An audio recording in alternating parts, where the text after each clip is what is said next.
Big headlines have reached the Segerstrom stage with Disney's Newsies. Newsies has won multiple Tony Awards, including Best Choreography and Best Original Score. That's what the show is about, is the Newsies. They're dancing their butts off the entire time. That's definitely the highlight of the show. And on top of all that, the story, it's historical.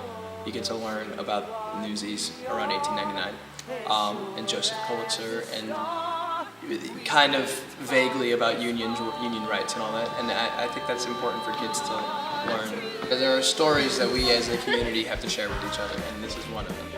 The performers glide almost effortlessly across the stage, but it's easier said than done.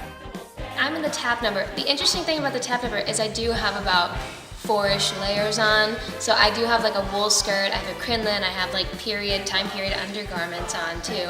So it's kind of weird to move that around while I'm dancing on the stage, and even just walking upstairs is hard. I'm running around on the stage the whole show, up and down, and the way I deal with it is I sweat.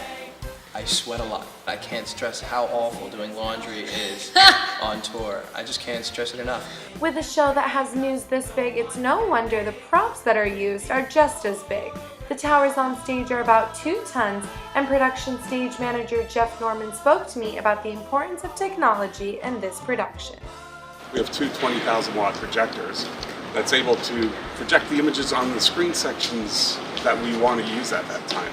The really cool thing is how it all comes together and in a seamless package that, for me, some shows might hit and miss where one thing stands out, but everything in the show is used together to tell the story quite clearly. And before I left, the actors gave me one last tease before the show. It's going to be awesome.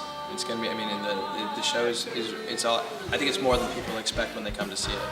But I think the whole production is pretty sweet. If I had to do this role for the rest of my life, I don't think I'd really get bored. I love it, and I'll always find something different and ways to change certain things. And it's a very, very good show. I think it's new and fresh every time. This is Roxanne Elhachem for Greer's OC.